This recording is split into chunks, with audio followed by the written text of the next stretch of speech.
This program is brought to you by Grand Valley State University. And I know we have several people who would like to ask questions, so if you will take your place at the microphones, please. And what we have decided to do in this second panel is we're going to adjust just a little bit so that if you have cost-oriented questions as well, we would particularly encourage those because that's the topic that was to be addressed the second half. But feel free to start and state your name and tell us briefly where you come from. Thank you. Good morning. Thank you very much. My name is Stan Roth. I belong to a group of senior citizens, advocates for senior issues. And we're kind of interested in the next generation. The largest uninsured population is the 27-year-olds to 35-year-olds in our community, and a couple of them are my sons, whose employers do not provide insurance. And as kids are coming out of college, the jobs that they're able to get, many are not paying them a living wage, and they're not providing health insurance. These young people are said that, well, they can go to the emergency room. Well, you know where they go? They don't go anywhere. You don't even see them. And there's the beginning of obesity, coronary artery disease, blood pressure, high blood pressure, and you'll only see them when they're already pretty far along, and it's going to cost the society a ton more money. I wonder if you could comment on an idea of providing a Medicare-type benefit to this younger population of basic care that would be preventative in nature to avoid paying later for the high costs when they get 30 and 40 and 50 and 60. We went into Medicare to help the elderly first, and Johnson thought, well, they'd want the same for their grandkids. Well, I think I want the same thing for the younger generation, to have an opportunity to start in a good, healthy position, and if they get a good start, they will get educated and be likely to continue a healthy pattern. So, what do you think of an idea like that on a national level? I guess I'll start off. Employer-sponsored insurance really is the foundation of healthcare today, and as you pointed out, some people don't have it. The reason why I believe many employers are dropping that coverage is directly, again, related to the cost, and there are two factors. One which we talked about already, that being the cost shift, the underpayment of Medicaid and Medicare being added to the premiums that employers would then have to pick up. But another issue that as a society we touched on briefly, but which we really haven't dived into, and that is the impact of behavior.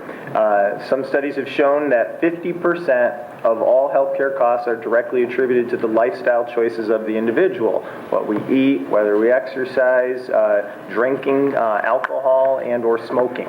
If those behaviors were all more appropriately conducted by each of us, and I put myself in that category too. Here it is Friday, and I have not exercised for 30 minutes 3 times this week yet. These are things that would keep us healthy, and as a result, lower the cost of insurance or lower the cost of healthcare because we wouldn't use it as much, and therefore make it more affordable. Our solution, our hope, would not be another government program, which again would likely be underfunded and dictate rates to providers that don't cover costs. But let's take things as a society that can help lower our utilization of healthcare, eliminate the cost shift of the two government programs, and allow private insurance to either be one, more affordable for employers to offer their employees, or for those of us as consumers to purchase. I think you raised a superb point in terms of trying to prevent today the chronic diseases that we're going to see tomorrow. And we have crossed that road with several points in the discussion today. Mary Ann talked about the fact that Michigan has more hospital discharges for several events, coronary events, and things that are based on preventable activities. We know that if we can do a better job of maintaining health, we won't have to pay the high bills later. We know that despite how much money we put into health care, that is only going to leverage 10% of a patient's health. That 40 or 50% of it is leveraged by the patient's personal behavior. And if we can catch patients early enough, we can bend the cost curve for what's the costly services that we won't have to pay later. Now, why don't we do that? Well, there's a whole variety of reasons. Number one, the return on that investment is 30, 40 years down the road.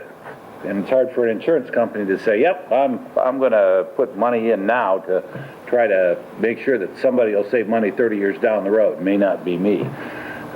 Secondly, our current reimbursement system does really not reimburse our healthcare providers well for that kind of activity. The current system is based on value.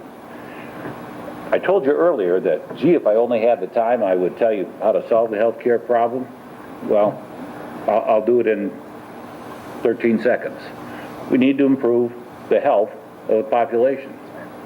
We need to quit focusing on the treatment of illness and how we're going to pay cardiologists less and hospitals less, and start focusing on the patient today and figure out how we're going to keep them healthy so they won't need that cardiologist and that cardiac procedure. That's absolutely the way to go. And another place where we crossroads in that discussion is the patient-centered medical home. That is the where medicine is grabbing onto that concept. But I will go back and say it again, you can't rely on medicine alone to improve patient health care. The patient's got to be a part of it. Thank you, Dennis. I think Vondi would like to take up. Yeah, and just a corollary onto that, because I think that I have a daughter who's at Michigan State right now, and every so many months then we're looking at student loans. I think you raise an important point, not just because you want people to develop a relationship with healthcare early and to sustain it, so that it helps them understand some of the impact of their behaviors. But there's a piece that I'm very concerned about just in terms of looking at my own family. And I don't know how many of our students here take out student loans. My guess is there's a whole bunch of them. And at some point they're going to come out. They're going to end up in a job probably without health coverage unless we do a much better job of figuring out how to get that coverage in place. And then they're going to be looking at however we're going to do, if I'm going to buy it on the open market or whatever, and what are they going to buy it with? We're taking chunks of money out, based on the future. You're going to get a job, so you're going to be able to pay back that student loan. Well, as you're paying back that student loan, I didn't have student loans. We could afford college back, when dinosaurs ruled the earth with all those baby boomers. But now they do. And, if you're going to walk out with $60,000, $70,000, $80,000 in debt, then this notion that we're going to buy a health product is really tough unless an employer or somebody's helping you to do that. That's sort of number one. Number two goes back to our experience in Muskegon in terms of the Access Health product. And this is the behavioral issue. So we offer our product, it costs you $46 a month. If you work for an employer that takes our product, it's going to cost you $46 a month, they'll pay $46, and then there's the subsidy. And what our experience has been in the 20-something-year-old men is, first of all, they believe they'll live forever. And as we talk about it, it's like, okay, $46 a month for health care, $46 a month maybe for beer, and healthcare, beer wins. It does. I know that. It's consumer choices, and it gets exactly, at some point we have to look at what drives cost and behaviors in those relationships. Toughest group to reach are young men, and I appreciate you have sons out there who are out of it, but the thing about men is they just really wait until they're awfully sick or they're married and their wife drags them off. I mean, we have behavioral issues there, and health is shared equally. I mean, They're young and they're immortal. Yeah. Steve, did you want to say? Sure. I would build on Bondi's point too, that I think is interesting, and perhaps, I thought last night, if you were here and you saw Michael Tanner, he turned one of the questions on its head when I think it was, what role should government play in healthcare, and he said that's not the appropriate question, right? Is that and he didn't want to go there because he didn't think government should play any role in healthcare. And I suppose we were going to talk about how much would reform cost, and so I think I would turn that question on its head and say, how much is it costing you already? And that's perhaps the appropriate question. And Bondi and I spoke a little bit about this at dinner last night. And anybody's had me, Courtney, I apologize for telling this story again, but I graduated from the University of North Carolina in 1991. My last tuition check was $475. It cost $3,000 for room, board, and tuition. So if you look at the state budgets, every state budget, what was the one portion of the budget that grew last year in Michigan? No. Medicaid. Medicaid, right? Medicaid was the one portion that grew last year. Medicaid since 2002 covered about 13% of the population here in Michigan. Today is 20% of the population. So whether you realize it or not, and all you young guys, this is really important. Why do you suppose our tuition keeps going up? Right? So you're paying for that, right? Where's the one place that costs can be transferred, right? Costs are being transferred to you in the form of higher tuition, and that's what's causing you to have more student loans. So all of these things build on each other. It's the same reason perhaps we're seeing cuts in our the K through 12 funding. Again, we can't cut Medicaid. So and the other question I would ask, and the reason why, what gets me a long point to your question is, how do we pay for this? And of course, you've probably all seen, we've talked about ad nauseum about, how bankrupt the system is. And I think, that's the scary thing is that, how would we pay for a Medicare type program for young uninsured people? So, and I'll read you this again. I'm sorry to read so many things today. This is why I'm Mr. Sunshine here. This is from The Economist last week, and the article is entitled "The Dark Ages," and their economists estimate that it may be 15 years before the state of Michigan returns to prosperity. But I'll read you this one part. So, in the meantime, the state must grapple with an uncomfortable reality. Its government and workforce are framed around an economy that no longer exists. So, revenue from Michigan's general fund has fallen by 43% since 2000, adjusted for inflation. Prisons and Medicaid gobble up almost half of the general fund. So, Medicaid was about 30% of the budget this year. And leaving little money to spend elsewhere. Again, those are the cuts we're seeing. So adding extra tuition onto your backs. So despite all the talk of universities' importance in funding for higher education has dropped by 22% since 2002. Michigan will be even more pinched next year as money from the Recovery Act runs out. Mitchell Bean, director of the nonpartisan House Fiscal Agency, argues that Michigan's revenue system is in desperate need of reform. But even if the state extends its sales tax to services as well as goods, it will need to reconsider what it can afford to provide. So what should state government really do, Mr. Bean asked. And again, I think, those are the difficult questions that we're going to be wrestling with. Do we provide health care? Do we provide more funding for K through 12? Do we provide funding for higher education? And of course, what you're seeing, right, are those burdens are being shifted in ways that we never thought. And I asked my students again, did you ever think that you as a college student would be pitted against someone on Medicaid? And you really are. So that's what, you need to understand, right, is that we're pitting each other because the pie is shrunk. And that's the desperate state that I believe we're in. So you may all need a Prozac after this, but I'll leave it at that. As a follow-up, having worked for the physician community for so long, I do this automatically. Yes, the amount of money in Medicaid did go up last year because the amount of number of people covered by Medicaid went up. The actual physician community and the hospital community, the provider community, took an 8% cut last year. So it's not that healthcare providers aren't trying to do their part to support the hard times in Michigan. Yeah. David, I think you wanted to say something? Sure. You know, I think we should have a model that would cover everyone, including the young adults. I think one of the tricky parts of what you asked about was, shouldn't they have a model that would provide for some prevention issues for them?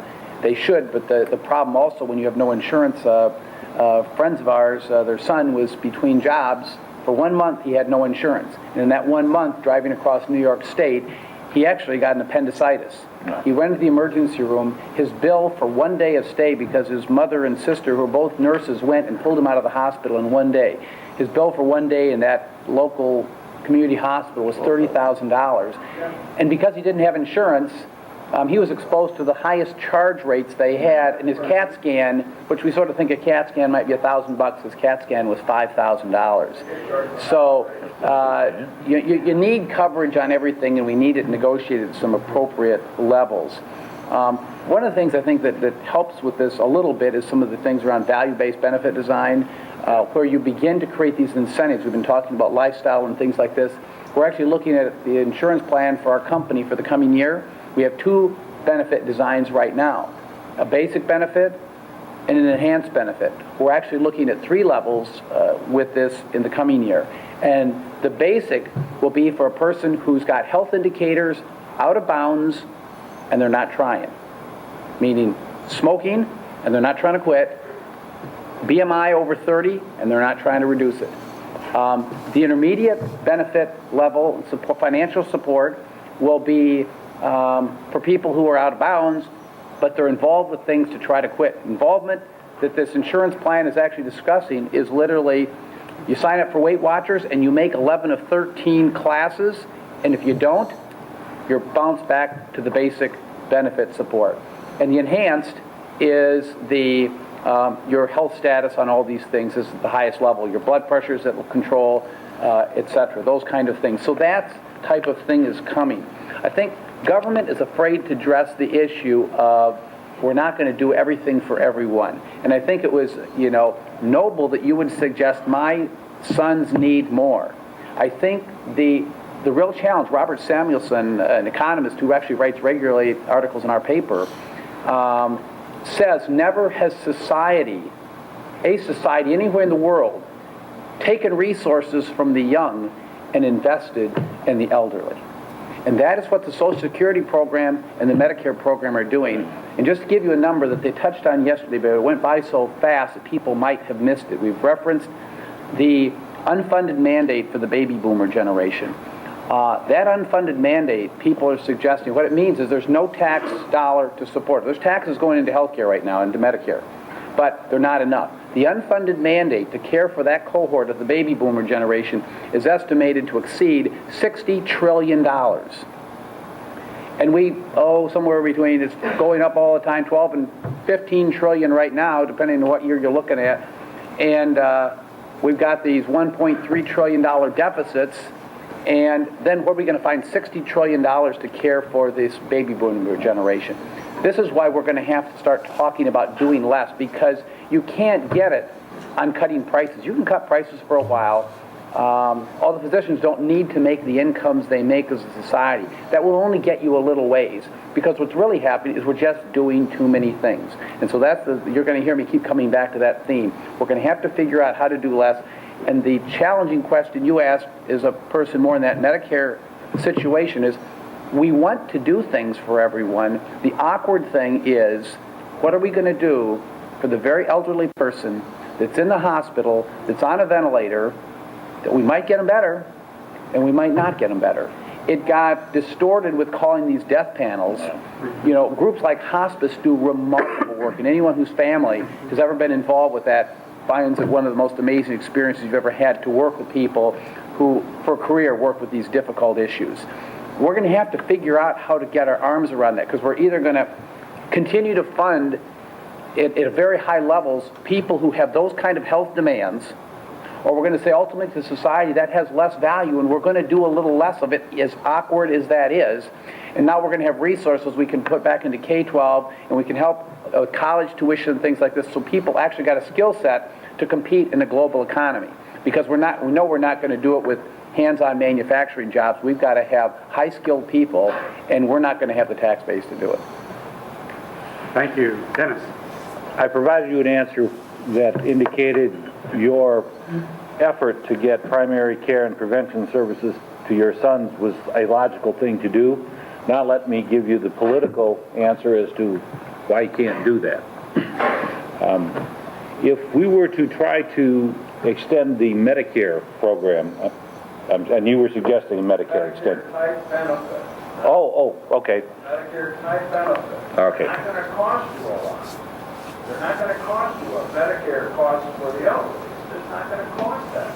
No, I understand. I thought you were suggesting an expansion of Medicare, and if we were to do that, the insurance industry would be up in arms, because the insurance industry wants to insure your sons. All they need is basic primary care. They don't need a heart transplant. They don't need surgery. They need basic care. That'll be the cheapest thing we could do. I concur, and I stand by my answer. The insurance industry would be up in arms if we tried to do it as a Medicare expansion. Okay, well, thank you very much for this discussion. We have other people who would like to ask questions. I'm Henry Grebe. I'm just a private citizen. When I was born in 1937, it cost my father $350, and he was making about $150 a month. He paid it off after several years, I presume. I don't know what he did, but my mother and I were both pretty sick, and mother pulled through pretty well. That's a standard joke in our family. Somebody mentioned cost of tuition for these youngsters.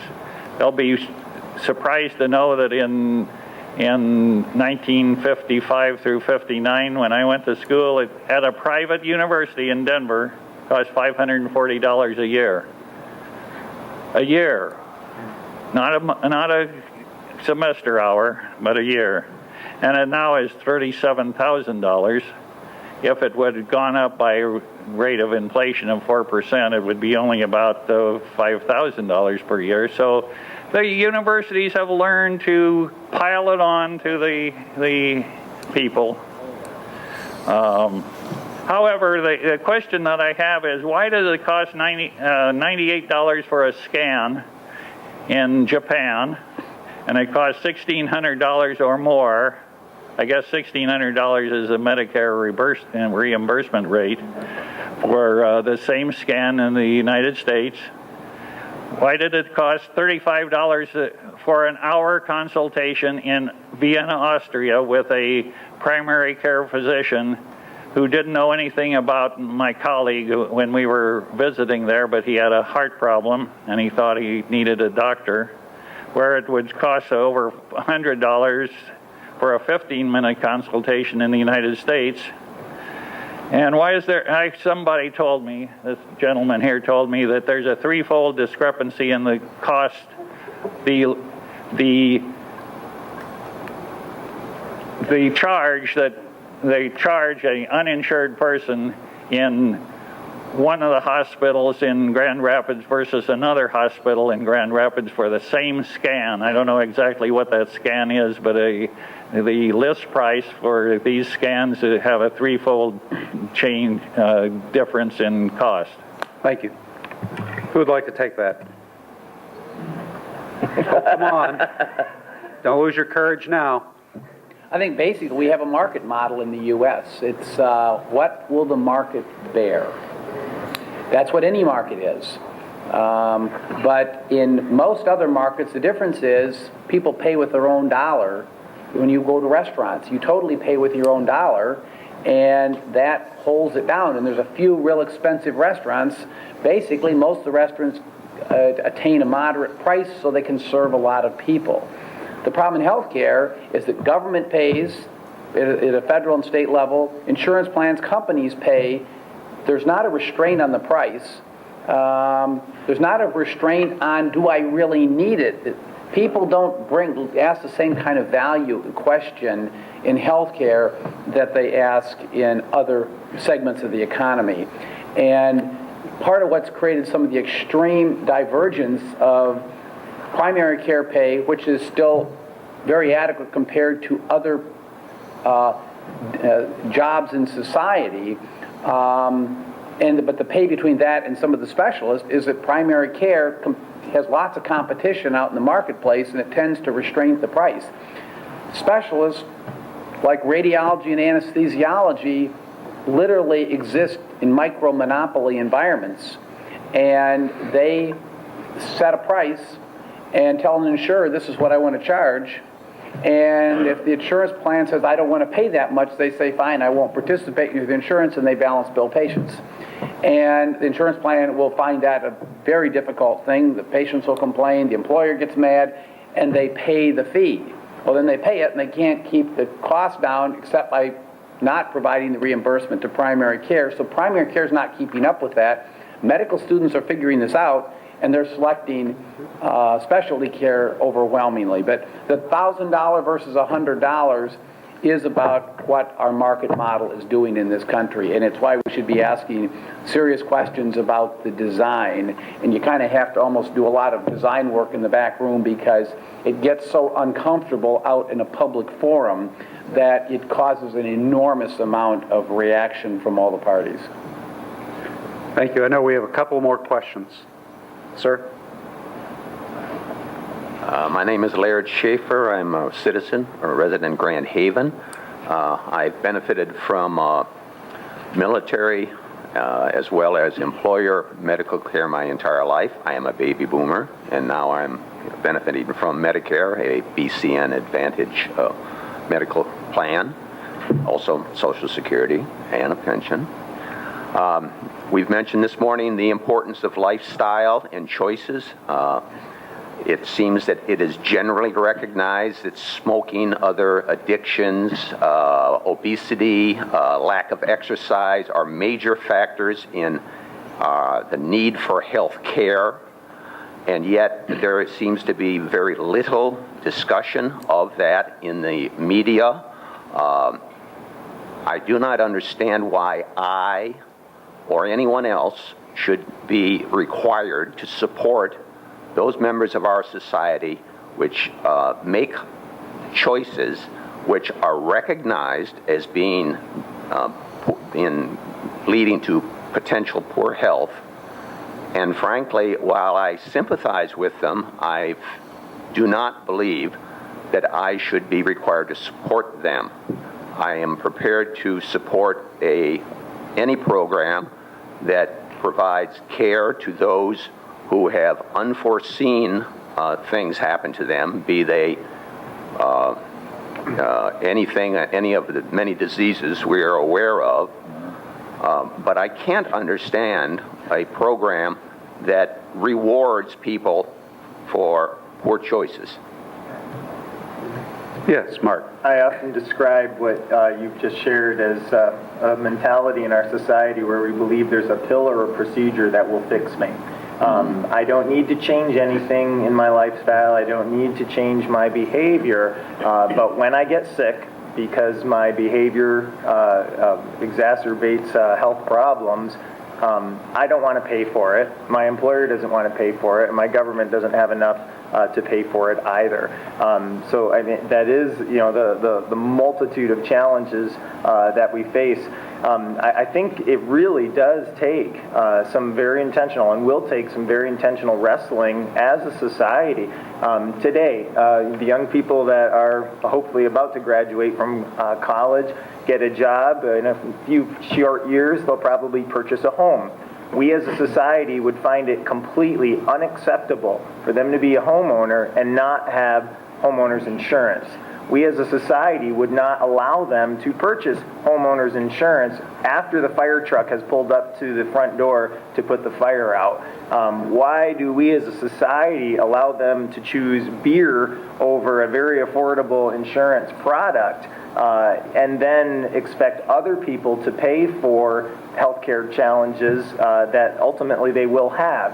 Another thing which we haven't talked about, and even from it doesn't affect so much the young persons, but if you take the average amount of money that an individual spends over their lifetime on health insurance or health costs, the majority of it is at the end. The last time I checked, the mortality rate for human beings is 100%. But we as a society spend a lot of money trying to prevent the inevitable. So in addition to looking at the underfunding of Medicaid and Medicare, taking personal responsibility for our own health and well-being so that we don't need services, we also need to wrestle with ourselves and our loved ones. What is it that we want in terms of a quality life or various procedures performed on us when the inevitable comes, where we are older and do face more healthcare issues. Thank you, Steve.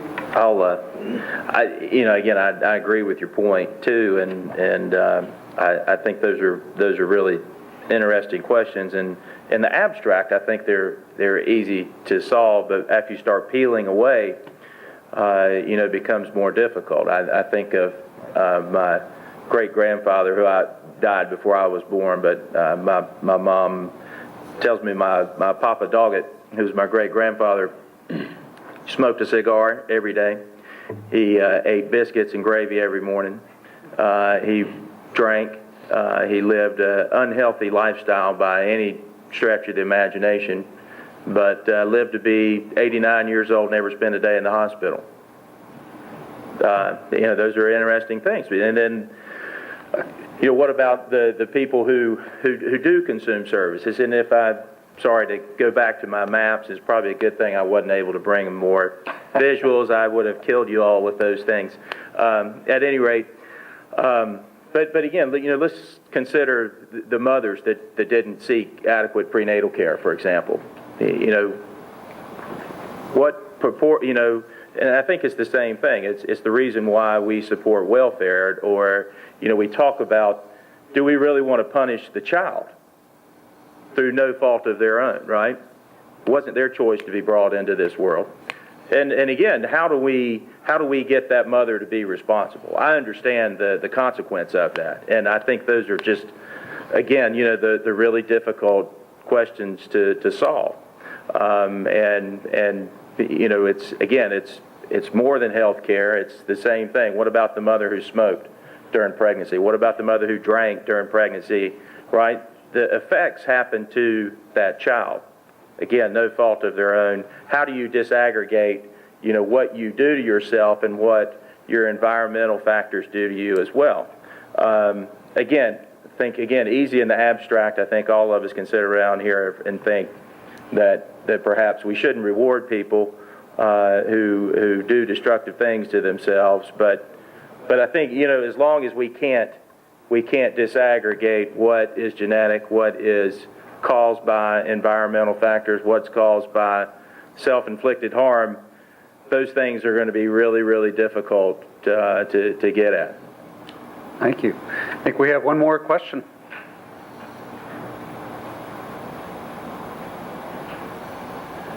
My name's Steve Hilker. I'm a CPA. I've worked in a number of different positions for the state of Michigan. These are my own comments here. For Professor Border, right now the U.S. finds itself in a position of probably being the most overpromised, underfunded society in the history of the world. If we take just the national debt, which as of 5 minutes ago was $12.3 trillion, that's $40,000 for each and every person in here. Meanwhile, total U.S. debt, including corporate debt and personal debt, we're looking at 350% of gross domestic product right now, which means if you earn $50,000, your portion of that debt would be $175,000 comparatively. So given all that, given that we have our Chinese friends warning us publicly that we're overspending, given that we already see at the state level crowding out of other expenditures because of Medicaid. Meanwhile, we're moving into the baby boom retirement, which will hit both Social Security and Medicare. It seems like our choices are between reducing the promises that we cannot fulfill or a takeover of the healthcare system, which must be accompanied by severe rationing if it's to be adequately funded. Okay, because the money won't be there. So if you take it over and the money won't be there, what are you going to do? Your comments, please. Thank you. You just think I've been drinking water this whole time. Again, those are the things that I suppose keep me up at night. Those are the things that I talk to my dad a lot about. But exactly, I mean, that's why I'm a pessimist, because I really I don't see much of a way out of this. And I think that was what upset me so much about the healthcare reform was the dishonesty of it. I thought it was dishonest, and it was dishonest in the sense that again, we promise too much to people, that everybody's going to get everything that they want, and life can continue to go on. And but I don't see that happening, right? And again, we talk about, again, Michael Tanner was talking about marginal tax rates, and I think it's going to be those moral issues. We've got the trade-offs between, what do we want to provide our people, and we've grown accustomed to those things, and it's going to be a delicate balancing act for sure. But I think taxes have got to go up. There's no doubt in my mind. The taxes have to go up. The government has got to increase its revenue one way or the other, even in the face of cutting benefits. And that's going to make no one happy. But somebody's got to find the stomach to do it. And again, that's what I would say. It won't win anybody any re-election in Washington, but I wish the discussions were more honest along the question that you proposed. All right. Anybody else want to try to answer that? I'd just go back to some of the things I was outlining before around primary care. I think you can provide for a basic level of care for people that will bring them quite a bit of benefit. When you couple it with, we make some more incentives in society, we begin to figure out even how to impact on food and reduce portion sizes. There's a whole bunch of things one could begin to do at a societal planning level. I think that you get good primary care, and when people see primary care physicians, they don't get anything for using technology. And so a cardiologist is going to be tempted to order tests. So you don't want your people with high blood pressure seeing cardiologists. You want them seeing primary care physicians. And we're going to have to figure out a variety of expense, market, rationing mechanisms, a variety of things to slow down the consumption of those specialty services. I do not like seeing everything consumed in healthcare. I think we put way too much into healthcare. If we raise taxes, it shouldn't be to support healthcare, because the problem is we still we'll eat it all up, and then we still won't be able to invest in job creation, in transportation creation, in education, and things like that. And the end of it will be we still won't be able to afford a healthcare system, and our society will go downhill. We need to invest in the things that become productive to society. As society evolves and develops and can be a mature, healthy society, it will be able to afford a reasonable amount of health care in the future. If you put too much into health care, it will eat up everything and there'll be nothing left. It'll cramp the rest of society. So we've got tough choices. Thank you. Vondi?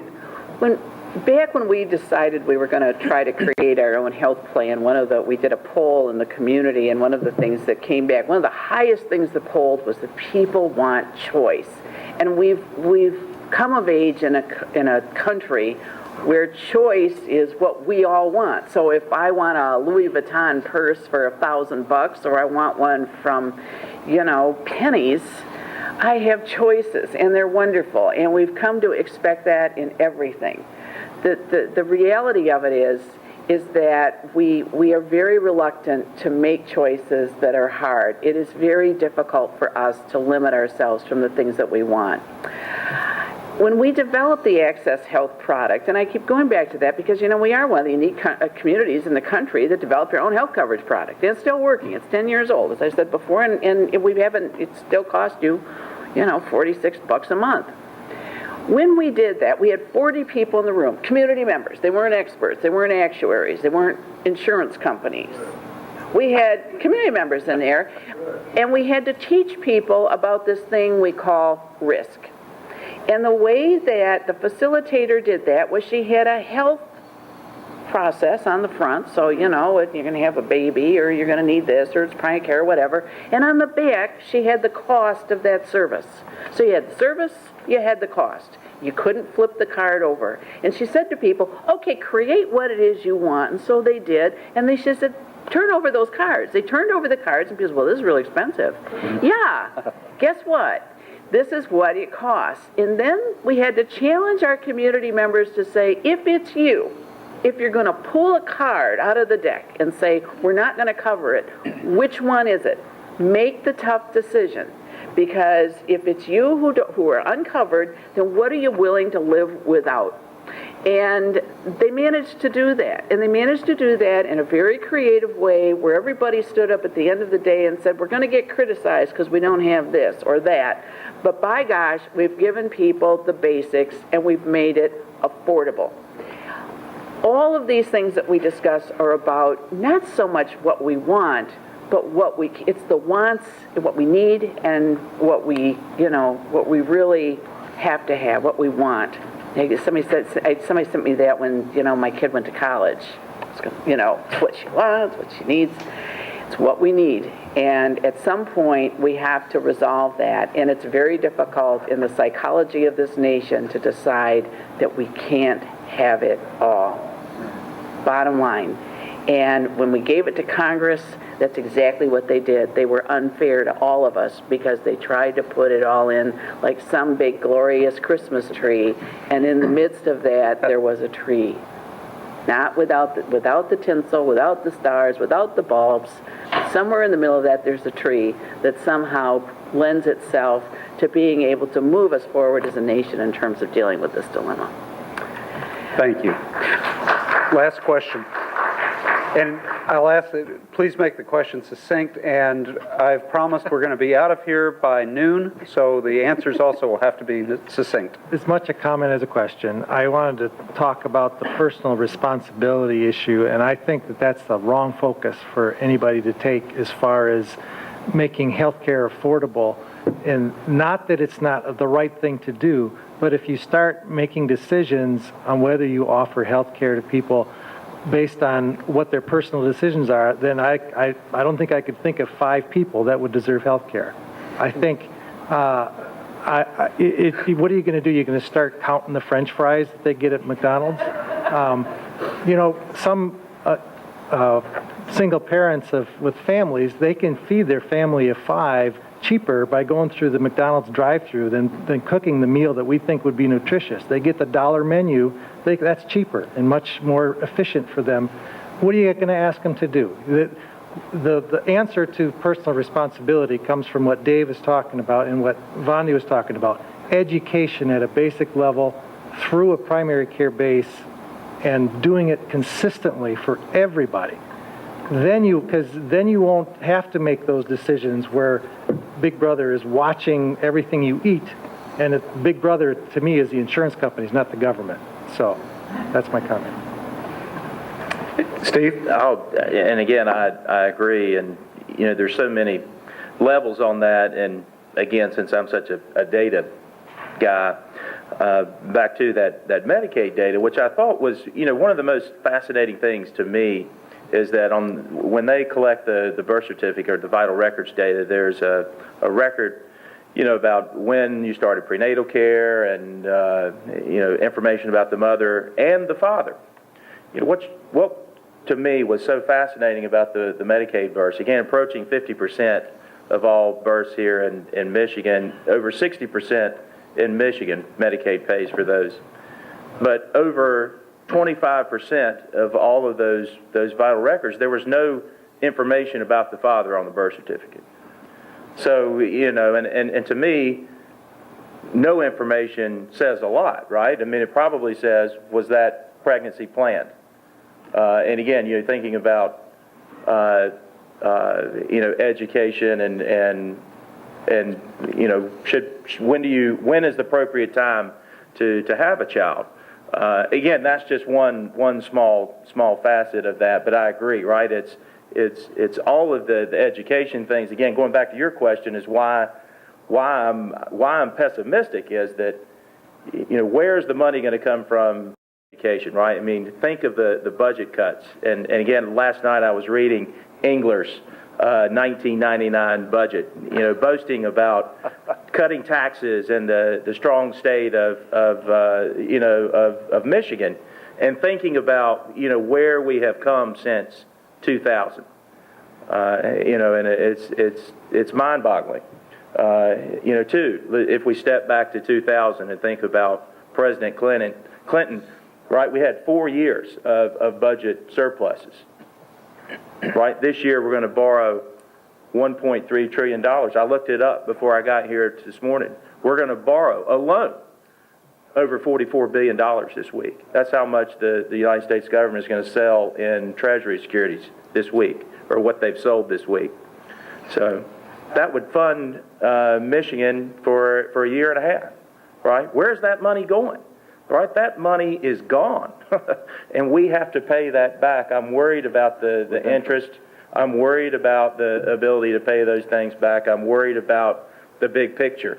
And again, right, we get all of these things that everyone on this panel, I think, agrees about how to control costs, but many other things have to come with that as well. Those are the things I think that worry me the most. Yes, thank you, Steve. Bondi?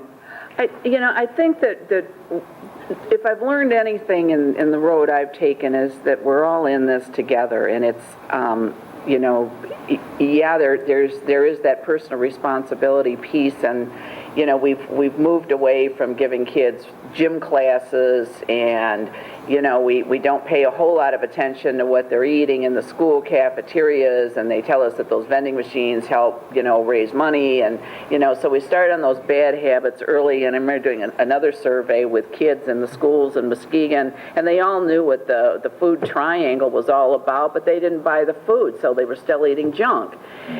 And then, of course, they got used to that nice taste of junk.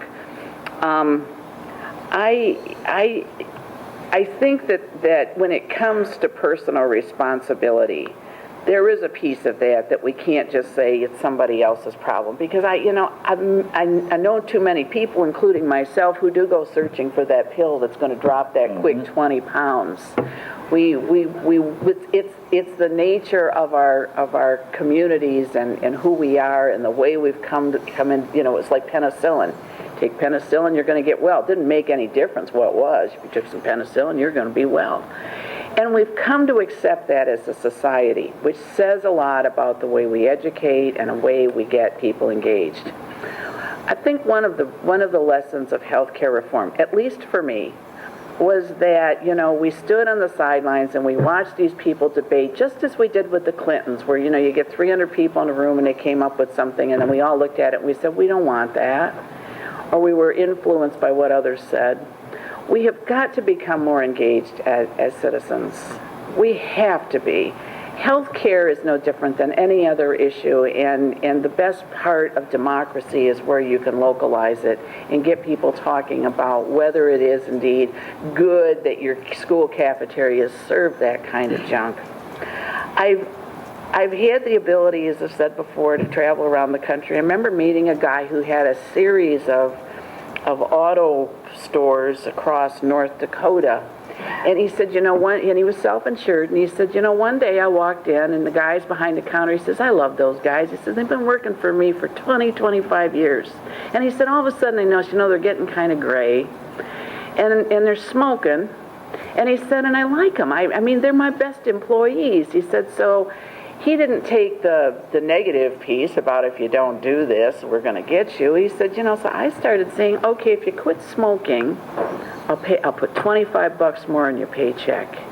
And if you and your wife are out at the mall and there's somebody out there screening your health conditions, and you can bring me back proof you did it, I'll give you each $25.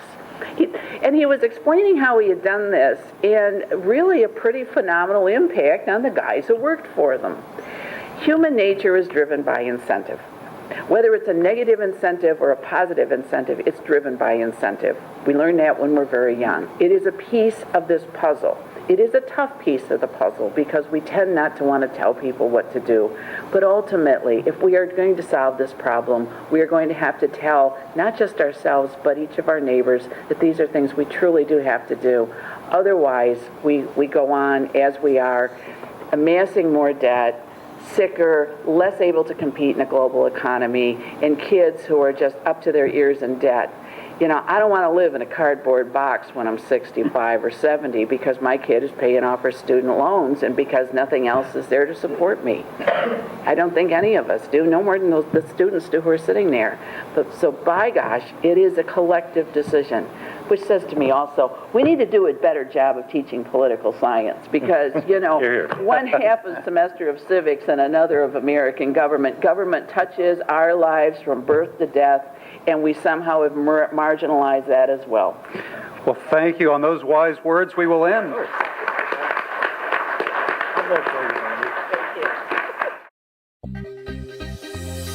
The preceding program is copyrighted by Grand Valley State University. Visit us at gvsu.edu.